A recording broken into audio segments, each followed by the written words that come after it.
So welcome to today's session, and I'm Cheng Wen, and I'm joined here together with Shanali today, and Shanali will be doing the practical bit for us. And so just to begin with and say that, we want to highlight that there are various tools on Vula, and that the tools on Vula, it forms the kind of ecology of tools. From gradebook, okay, and there's assignments as well, which allows testing quizzes, and there's other functions like forums and then rubrics as well. There's one bit, and there's Turnitin, Gradescope, and then other bits as well. Okay, so these are just kind of ecology of tools on Vula.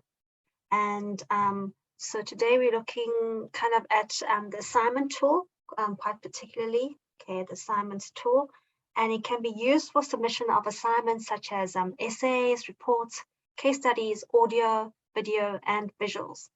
Now, submissions are typically private, as in only the lecturer can view the submissions, but there is an option for peer marking or peer evaluation, but you'll need to reset the setting for this.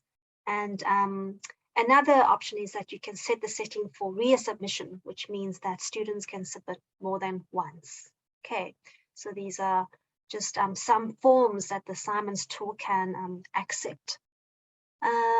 Right, so the assignments tool is typically used for the submission of written assignments, and there are also options to integrate these with other tools, namely so the Turnitin. So we want to highlight that Turnitin is kind of often pitched kind of as a plagiarism detection tool. But we just want to highlight it actually doesn't detect whether an act of plagiarism has occurred. Okay, plagiarism as in like kind of a malicious act of trying to pass somebody else's work as your own. But rather how Turnitin works is that it finds similarities between submissions. So it's kind of a similarity checker. So, so it may be that a report comes back as having a high similarity, but a possible reason could be is that a student is citing poorly. So which is why if you get a high similarity, you should probably go and check to see the reason and not just take it as an, the student is plagiarizing. You would need to check it. Okay.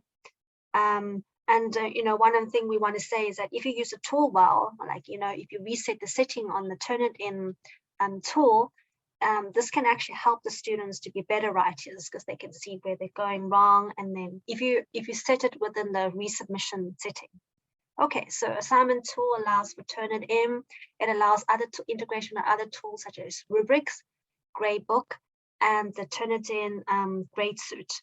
And the Turnitin grading suite actually allows you to give feedback, to grade and give feedback in the suite. Okay, and then as mentioned, the assignments can be used for submission of like essays and reports and so on. So it actually allows multiple file types such as Word, PDF, audio, and video.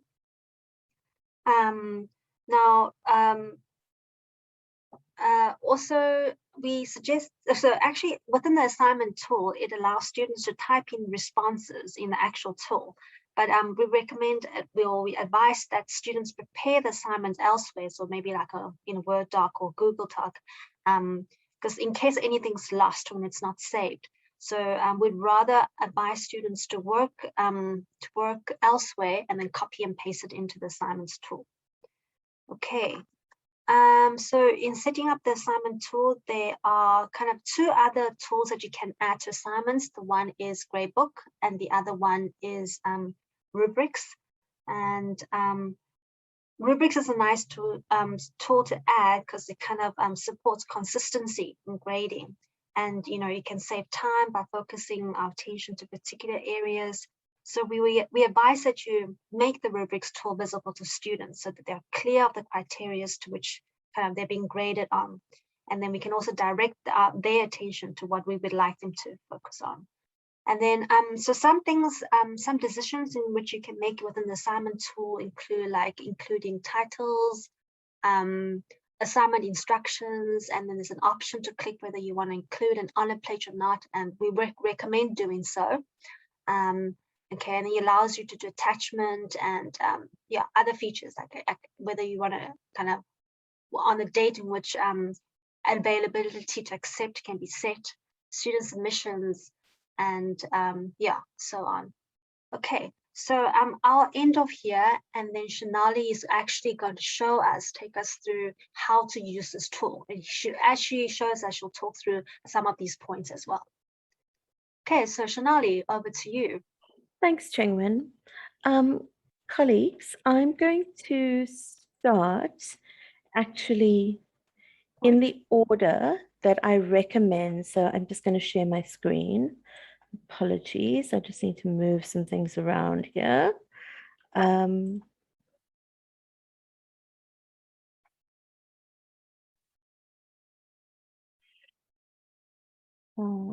going to go screen 2. Okay. Okay, so there are 3 tools that we talk about linking together in order to produce as streamlined an experience as possible for the lecturer and the students. The core tool is the assignments tool. That's the place where your students will submit their assignment. It's the place where you could, if you wanted to, it's where you would enter the grade for the student assignment. And I'm going to show you what that looks like in just a minute. So that's the core tool. There are 2 tools that you can add around that, as Chengwen said, the rubrics tool and the gradebook tool. But it is probably best if you know that you're going to use all of those tools. It is probably best to start with the gradebook tool. For simplicity today, we're going to start with the assignments tool. We're going to start with the rubrics tool, actually. Then we're going to go on to the assignments tool. Then we're going to go to the gradebook tool. But if you are setting this up for your course site, it's best that you start with the gradebook tool so that you can create the categories and weightings that most lecturers need for their courses. And you can then link those conveniently and easily to your assignments rather than stepping into and out of the assignments functionality. Okay, so that's the first thing I want to say to you is that the order we're going to do it in today is not the best order if you were setting this up for a course. If you're setting it up for a course, you start with gradebook, then you move on to rubrics, and then you move on to assignments. For now, though, let's start by simply looking at how to set up an assignment. I'm going to do this quite quickly because I think that most people have seen this at one or another point before. And we're going to start with one of the items that your assignment will require is that it will require a rubric. So let's start by doing this. You can, of course, always ignore the rubrics option in the assignment and use a rubric in Excel or use a rubric even in a Word document. That is entirely up to you. But let's start with the rubrics tool and then we'll append it to an assignment. So at the moment, what I've done is I have added to a Vula site, the 2021 assignment site. I have added to that the assignments tool, the gradebook tool, the assignments tool, the gradebook tool, and the rubrics tool. Those are all 3 added. In order to add a tool to a site, all that you need to do is you need to go to site setup and you go manage tools. You identify the tool that you need. In this instance, we're looking for the rubrics tool, which we have added already. And we click continue. And there will be one more button to click, and that's finish. And you'll see that we have a rubrics tool over here. Okay, we had it there already. A totally random thing. I have site setups right at the top of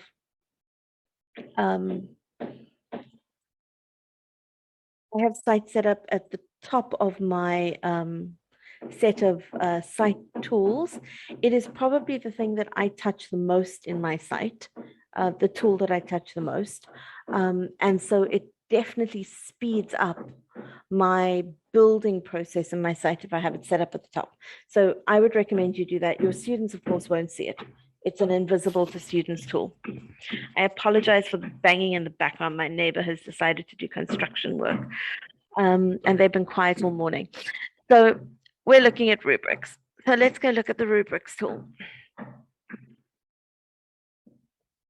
There are So for example, on this site, I've already got a couple of rubrics added. We're going to add one from scratch and then have a look at some of these. So this first section up at the top here is the rubrics that belong to your site already. And you can add additional ones. And then if you scroll further down, the shared rubric space is rubrics that other people have created. And I think this is a very useful space to go and just have a little bit of a look for what people might be doing. You can, by clicking on any one of these, you could see what somebody had created. And you can, if you like, copy it and edit it for your particular context. Okay, but for now, let's imagine that we were creating a rubric from scratch. We would simply go add rubric. We would give it a title. So let's call this, how do you get site set up at the top of your Vula page? Riza, actually fairly simple, but done within site setup. So when you click on site setup, there's an option to organize tools, and you can click and drag things to any position. I like site setup at the top always, just makes it so much faster. Okay, so back to our rubrics. Apologies. So let's go and work on our new rubric. Let's edit it, give it a name. What do we want to call it?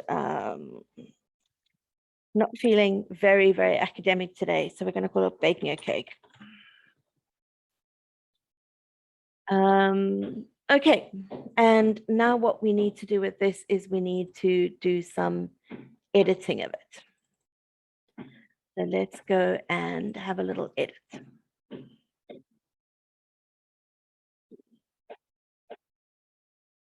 Right. Okay, so when you pop up your rubric there, it'll automatically pop up criteria at the bottom for you. And you can add as many or as few as you want. So the first criterion might be, you'll see that they come up with these very generic options initially, and you can edit those and copy them as you please. So to edit them, you're looking for the little pen symbols. That allows you to get into the editing of each one. And then over here, your little copy symbol allows you to copy a line or copy a criterion if you like it. So for example, if I know I'm going to have a couple that are like level 3, 3-level criterion, I can just click that little copy button and it will give me some more of those. If I don't like this idea of marking across 5 different levels, I can, if I like, just delete it. And you can see that we can add more. So maybe we want to add additional ratings. It'll give us a new column, a new descriptor, as it were. Okay, so let's work on editing one of these.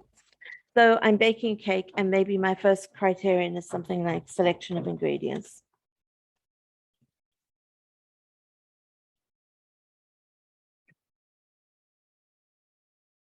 And I could do something a little bit detailed with that here, or I could simply say that line 1 was ingredients and my description was selection of ingredients.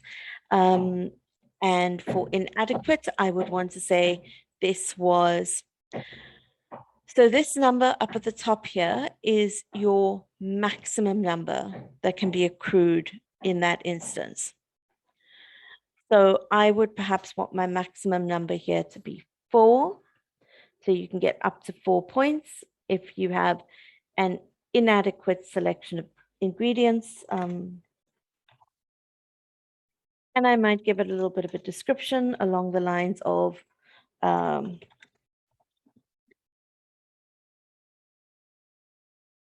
scientifically, this cake will just not work. It will flop. Okay. And I can, and it will give a little descriptor there up to the number of points. Let's say that I want to make this to go up to 6 points. And I want this to go up to a maximum of 10 points.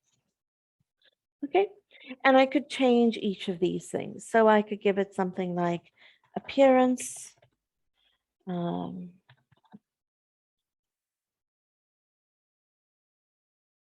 all want pretty cakes, but I cannot spell aesthetically. Okay, and save. And again, I could fiddle with those along there if I wanted to.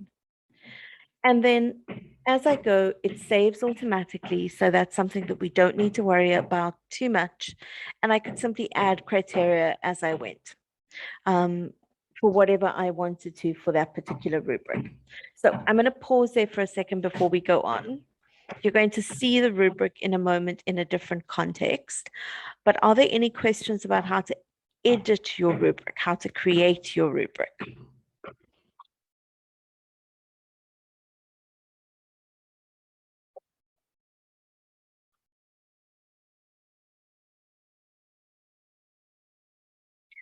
Okay, I'm not seeing any questions or any hands raised. And from Julia. Julia, go for it. Hi, Shani. Just Hi, checking. So Julia. if I have an existing Excel rubric, I would just have to go through copy and paste basically through the individual things. Yeah, you'd have to recreate it effectively in Vula. It's not appendable as an Excel rubric. Okay. I would keep that version of it though, because I would probably, when I was releasing my assignment for my students, I would make sure that they had a copy of it as well, but we can make it visible to them through the assignments tool. Yeah. Okay. Okay. Any other questions about creating your rubric? Okay, I'm not seeing any more questions about creating the rubric. So let's progress to the assignments tool. And what we're going to do in the assignments tool is we're going to chat through the settings that Chengwen identified for us a few minutes ago. And then we're going to look at how to attach the rubrics to that. So in this instance, we're going to add an assignment. I'm going to call it baking cake. We're going to say see assignment brief in lesson 2. We're going to add the honor pledge. Please can I encourage you to tick that button? Apparently, if that button is not ticked, it can create legal questions. So please tick the honor pledge button. You can add additional attachments if you want. So if, for example, you have a recording of a particular, of you talking through a brief, you click on the attachments tool and you add it there. Okay, it asks you some questions about availability. When do you want the test to become available? So let's take today. Let's make it immediately. That's when it opens, when it becomes visible to students. When do you want it due? Perhaps you want it due next week, and same time, horrible time, but nonetheless. And when are you going to accept it till? So some people have a very firm deadline and they say, I'm going to accept it only until that day. So if I said the 21st is the due date, then that's the day that I'm accepting it until. I would caution in the current context against setting a close accept until date. The accept until date is a technical setting on the system that allows students to submit work late. If you set the accept until date too close to the due date, what happens is every time you have to grant an exception or an exemption or an extension on the due date, you have to come into this and alter the accept until date. And I generally hate altering assignments once they're released. It makes me very nervous. And so what I prefer to do is I set that accept until date as late as possible within my course schedule. So if I know that there is the possibility that I might end up having to mark this in week 14 of a 15-week course cycle, I will set it for that date. Students don't see the accept until date. And so it costs you nothing and potentially saves you a lot of administration to set this accept until date as late as you possibly can. So I might even set it like, if I know that I'm going to be generous with my students and deal with people just before the marks meeting, I'll set it till then. Give myself the least possible admin to do. So accept until date.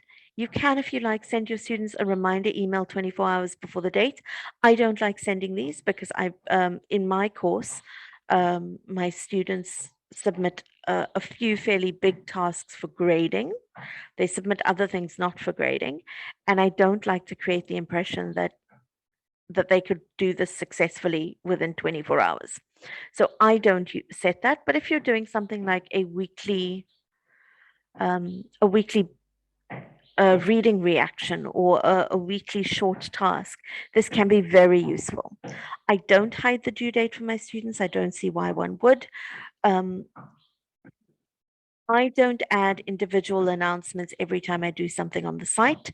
I think that creates an onerous burden of emails. So when I add resources or when I create an assignment or something like that, I don't add an open date to the announcements.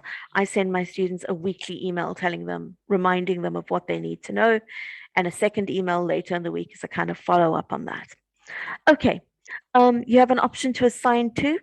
In this instance, we don't have any groups on the site, so we are going to assign to an individual member.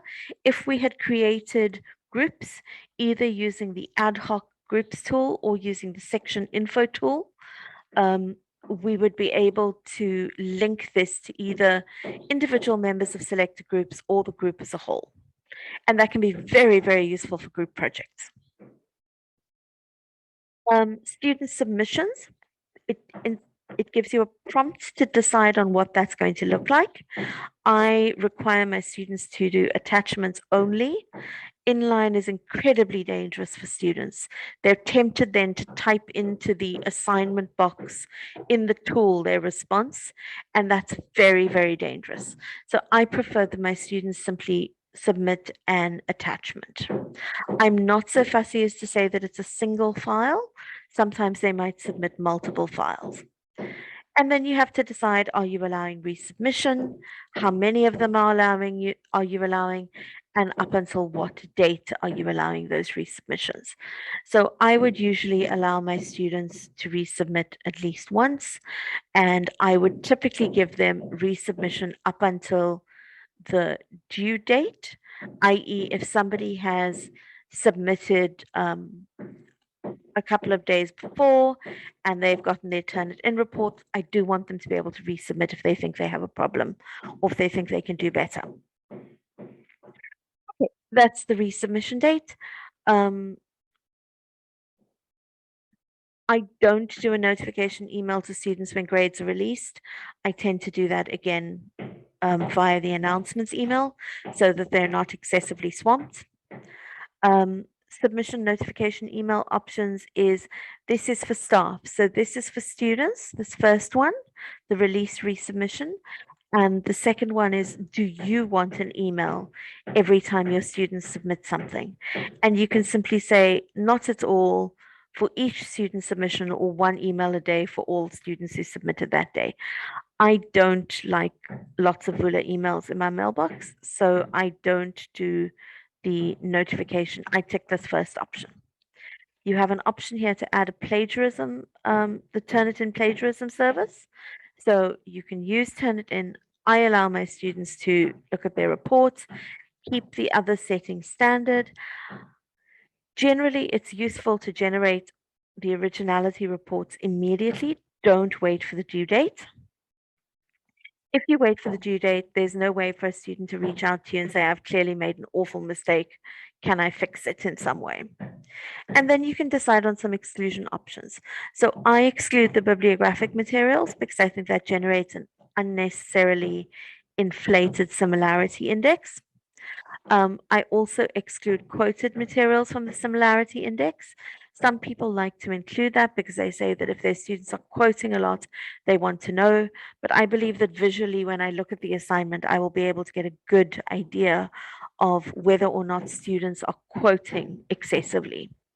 Sometimes people want to exclude small matches. So in my field, anything up to sort of 3 to 5 words is quite useful to exclude. I cannot tell you how often people say teaching and learning. So I often go 3 words or 5 words, depending on what I'm after. So let's make it up to 3 words today. And we want to keep it as checking against all the Turnitin sources that we possibly can. So can we check against the Turnitin paper repository? Yes. Against the intranet, against whatever archived and current internet sources they have, and against any journal sources they have. So that's, I'm going to pause there for a second. Are there any questions about the settings that I've discussed so far? Because we're about to come to the grading, the rubric setting. Any questions about Turnitin specifically that people want answers for?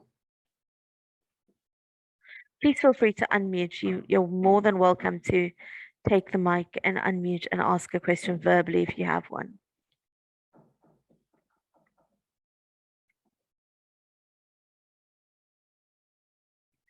Okay, I'm not seeing any questions in the text chat. I'm not seeing anything on the participants list. Please feel free to just wave back at me if you do have a question. Okay, so we've chatted about the Turnitin or originality settings. Let's talk about the grading settings because this is where that rubric becomes an issue. Generally at UCT, unless you're marking exams, it's not common to tick this first box. But if you are marking an exam, you might want to do that. It's the equivalent of turning over the corner of the page and sticking it down. Then we're going to grade this assignment. We're going to use points because our rubric is set up in points. And I'm going to use a random number here. I think I'm going to use, because I have a rubric with 60 points, I think I'm going to use that. And I'm going to say that I'm going to use a particular rubric to do that. Okay, and this one was 444, that's 12 points actually. So you have to make sure that your number of points on your rubric matches the maximum number of points that you enter here. This is very important. If you don't do this, it will break. We want to be able to adjust individual student scores. What that allows us to do is it allows us to give students scores within the band that has been set up rather than just the maximum score for the band or descriptor. I don't like to hide the rubric for my students. I want them to see it. I want them to send it to Gradebook, but we're not going to do that now. And I might have an option to use peer assessment if I would like to. And at that point, what you want to do is you want to post your assignment. The peer assessment tool is a very useful one. So let's chat through that briefly. You need to indicate what is the date up until which students can evaluate for each other. You need to decide whether it's anonymous or whether students will be named, evaluators will be named. Generally, it's considered good practice for students to keep it anonymous. They seem to respond more genuinely to a text when people don't know who it is that's doing the responding. You can allow students to see reviews of their submissions, or you can set it so that only you see it. And that's up to you to decide. In some instances, there is merit in having students assess each other's work but not see their peer assessments. And in some cases, many cases, we want students to be able to see the reviews. And then you indicate how many submissions a student must review. Usually it would depend on the number of reviews that you want your students to receive. So if you want your student to receive 3 reviews for a submission, set this number at 3, i.e. everybody does 3 reviews each. If you want them to only receive feedback from one person, then set it at 1. Generally, I would say somewhere between 2 and 3 reviews is probably a good idea.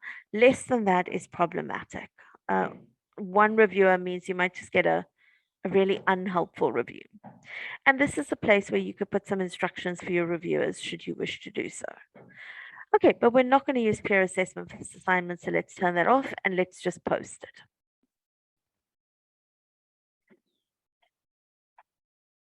That's going to take a couple of seconds to post. I see a hand. Julia, is that a fresh hand? New hand. Yes, it is. Sorry, Hi. I've come with questions today. That's good. Go for it. So I've been using forums because I've Yeah. wanted my students to, they're posting often like works in progress, like film exercises. So then they introduce it, they start a conversation, and then part of it is they have to engage with each other's work.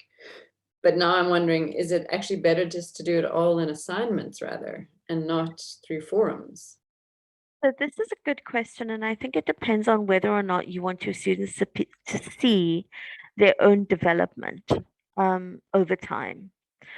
So forums is a good place if we want our students to be able to chat to each other, if they're giving each other feedback, if they're getting feedback from multiple people, maybe tutors and so on, and lecturers. And it's kind of a first come, first served in terms of who gives you the feedback. I think forums is great for that. I think if consistently you are the person giving, or one person is the person providing feedback, I think that a student might benefit better from being able to see their submission and their feedback in one place rather than having to go trolling through a forum to see what was said. That would be my only sort of suggestion around it, is it would depend on whether there's conversation around that feedback. I wonder if you can say a bit more about whether there is or there isn't. Yeah, so I mean, I think what's been good in forums is there has been engagement, like a student post and then there's sort of multiple responses, and then the student also responds to the different responses, and you can see those conversations. But also then what happens is I specified that they must submit in forums. So some just submitted in forums, and then I saw some actually covered themselves and submitted in assignments. But now if I try and grade through forums, I can't attach the rubric. And then if I grade in assignments thinks that the student hasn't submitted because they've submitted in forums. So, yeah. So I think the challenge with the grading in forums is that grading in forums is very simple still. It's very much you just provide a mark, and you can obviously use the forum itself to attach a rubric. But that would be like an Excel rubric or a Word document rubric that you've generated somewhere else. So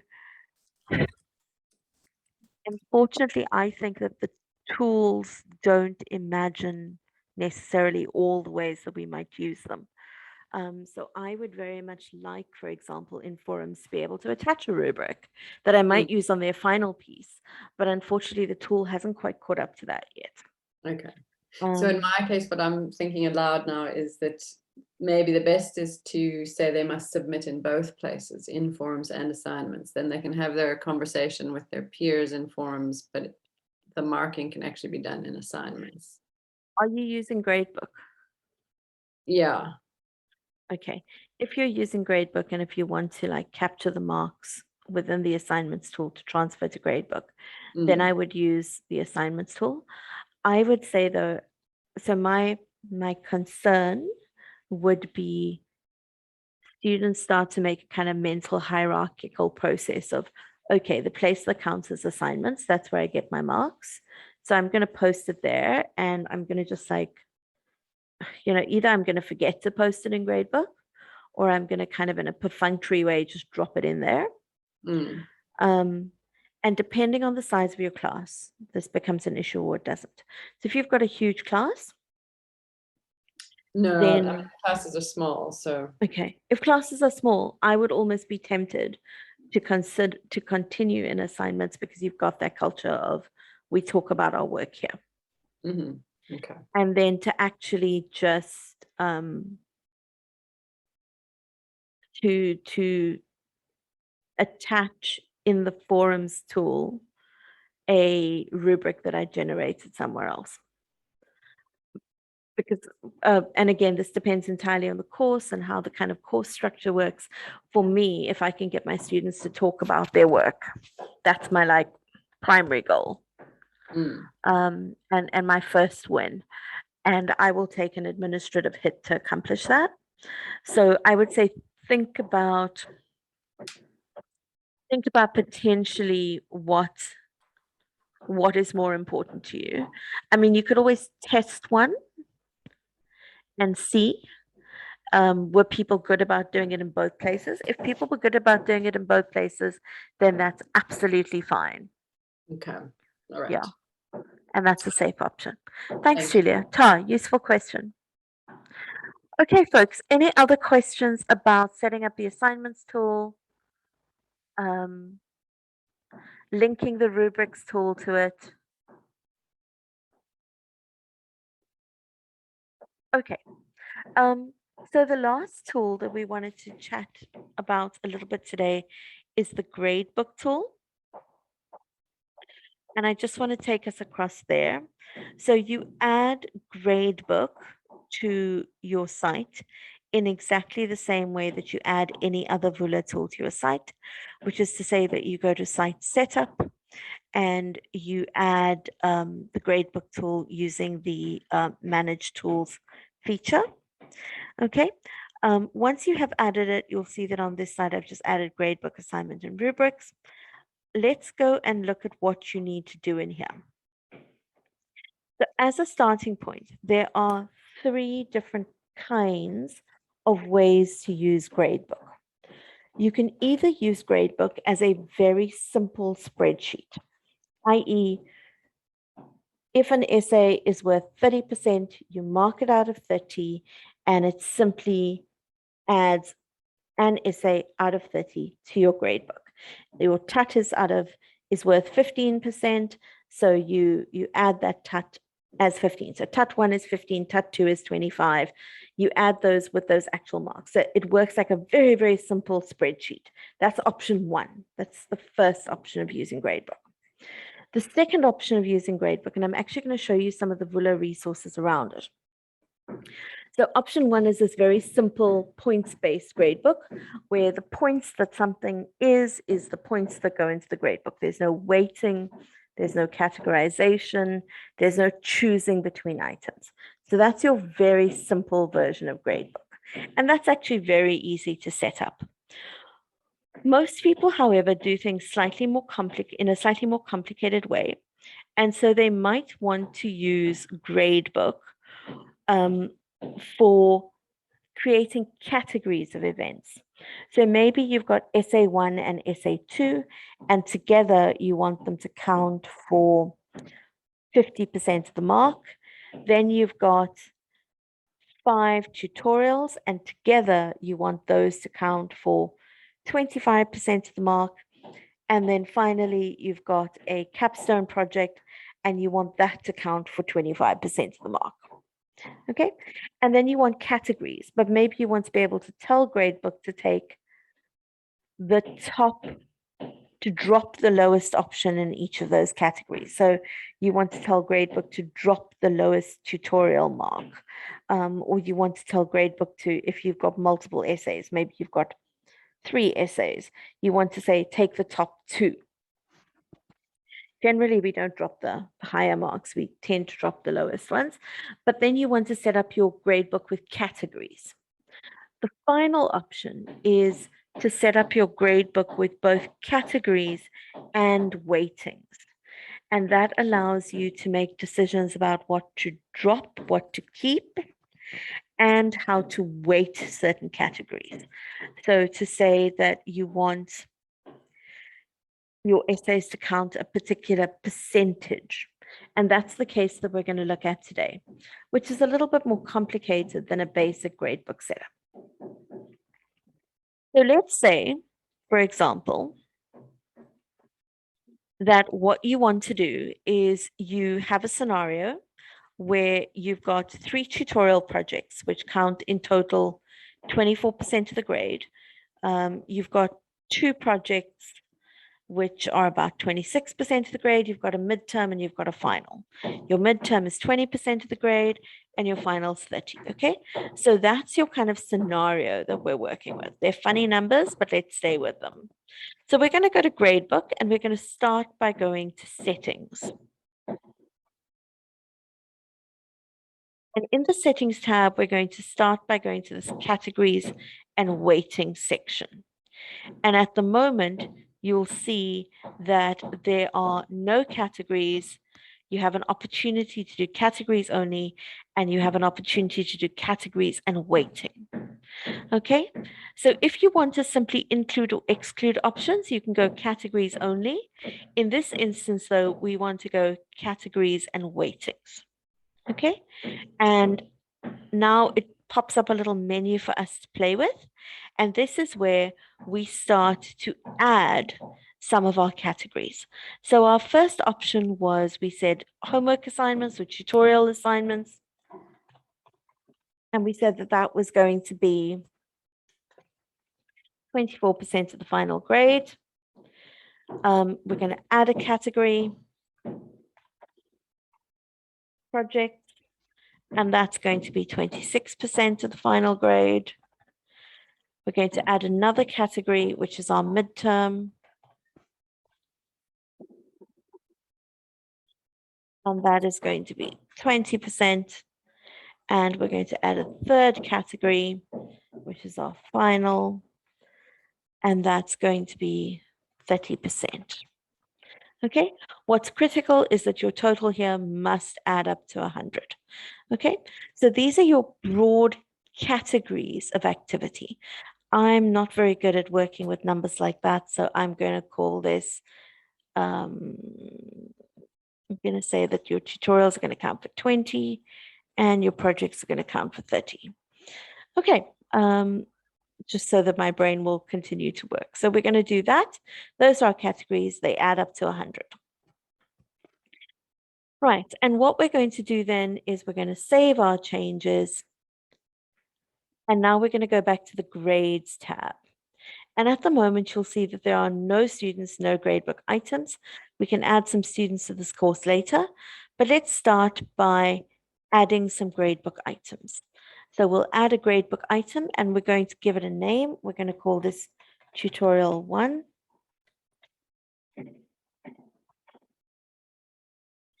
And apologies. Tutorial 1 might be out of 25 marks. That's what it's out of in total. We're not going to give it any extra credit. We're going to have a due date of next week, Monday, for just the sake of sanity. And we're going to pop it into, we're going to pin it against one of these categories. And we're going to pin it against tutorial. And we're going to include it in our course grade calculations, and we're going to create yes. Okay. Let's do another one of those, and we're just going to call it tutorial 2. We're going to make it also 25 marks because maybe we kind of keep it fairly standard. We're going to give it a different date, and we're going to categorize it against tutorial 2, and we're going to go create.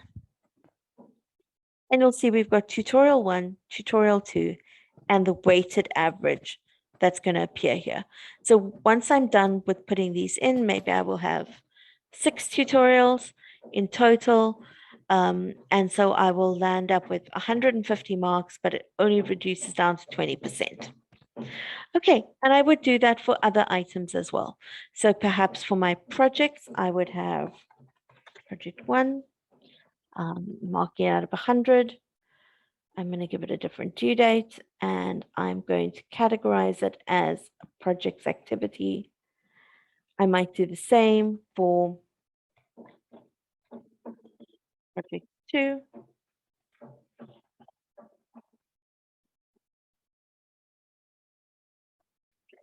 Okay, and then what I might do for my, I might have my 2 tests. So I'm going to call it midterm. I'm going to say also out of 100, And I'm just going to say there's only one of those.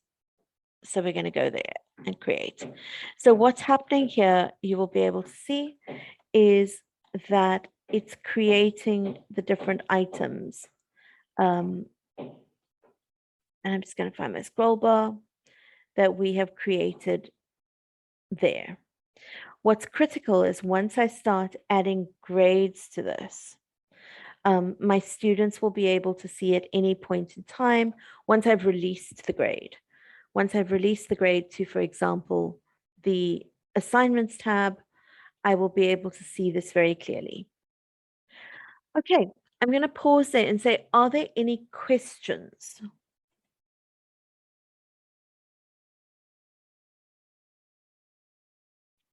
So far about gradebook, rubrics, or assignments? I have a Julia, question. go for it. So when you're setting all this up for a course at the beginning of the year, you would start with, what did you say at the beginning? I would start with settings. Yeah, you would start with gradebook.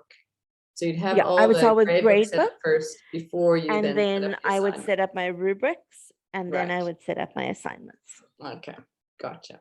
Just to make it flow most smoothly. And I think in some ways, like in terms of thinking about the design of a course, I think that when we've taught very often, we almost always go to, oh, I'm going to go and revise my assignment because we've got that framework in place of what does assessment over my course look like. But particularly if you are setting up an online version of your course or revising an online version of your course, it can be very, very useful to start with. Essentially what Gradebook provides is a bit of a course map. Like a course assessment map, in the sense that when we glance at what's in your gradebook, I'm sorry, my internet is fearsomely slow today. When we glance in what's in your gradebook, we have a quick overview of all the different things that your students will be doing. I would almost be tempted to put dates into those headings. You know, when we named these things, I would be very, very tempted to stick a date in there because as a student, if I was looking at my grade book, I would also inadvertently have a reminder of how much work I had to submit for this and when it was due. And that could be a very useful thing actually as a kind of prompt to students. Are there any other comments or questions about the gradebook, rubrics, assignments triad?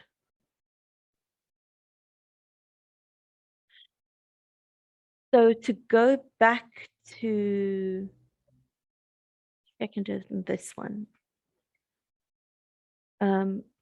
So to go back to the assignment setting here, if I was editing this assignment and making sure that it linked to gradebook, what I would make sure that I was doing is that I would hit send grades to gradebook.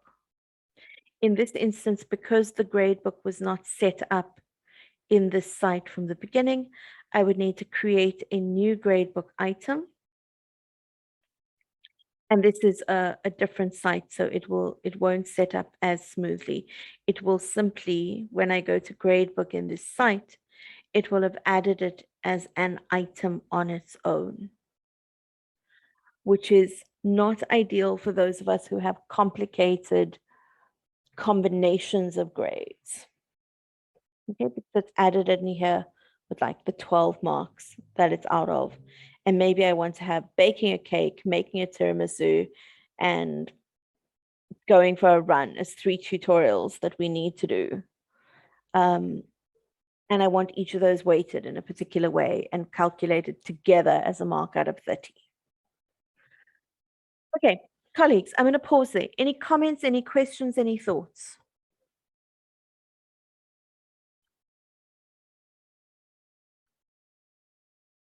Okay, I am not seeing any questions in the text chat. I'm not seeing any mics. Yes, Julia. Sorry, me again. That's okay. They're useful questions. Okay, so now I have a course that I'm running that I didn't set the grade book up at the start. I've been adding them through setting up this, like I've added it in assignments as you just demonstrated, thinking that was the way I should be doing it. And I would prefer to wait and sort that out in gradebook, but can I do that retroactively or no? I am very certain that you can. I am not confident right this moment to tell you exactly how to do that. Wait, hang on, let's see if I can. One sec, folks. Yes, I can. Not as I had a moment where I was like, I don't think I know how to do this, but let's see, I think I can. So what you want to do is if you hover over this little square here, you'll have a drop down arrow, not terribly clear, I have to say, and you go edit item details. And so if you have now created, so this was already in gradebook, let's go and create a category first to make this obvious and easy. This site had no categories. So I'm going to create a category for waiting and I'm going to call it tutorials. And I'm going to make it 100% because I have to at the moment because it's the only thing there. Actually, let's make it 50% and then let's add another category that goes something like activities. Very unhelpful, but nonetheless for now. And we're going to save those changes. If I go back to my grade, so retroactively, I've decided I want categories. So the first thing I do in my gradebook is I go to settings, I go to categories and weightings, and I make those settings. For most people, they're going to decide to keep it equal weight. Okay, but you could choose to drop the highest, keep the highest, up to you entirely. So we're going to save those. So I've gone to settings, I've changed that. Then I'm going to go to grades. And on my gradebook itself, I'm going to click on the little down arrow over here. And I'm going to edit the item details. Okay. And what I'm going to do is I'm going to go to this uncategorized and I'm going to tell it to attach itself to tutorials. And then I'm going to save the changes. And you'll see that it starts to attach itself there. Julia, does that answer your question? Perfect. Thank you very, very much, everybody. Qingwen, anything that you want to add in closing? No, thank you. That was great, Nadi. I suppose everybody should just experiment and play to see what works well. Yes, very much so. A gentle reminder, you are very, very welcome to contact the Vula help desk. If you give them a little more than 24 hours notice, they will do things like check your settings for gradebook for you and check your settings for tests and quizzes, etc.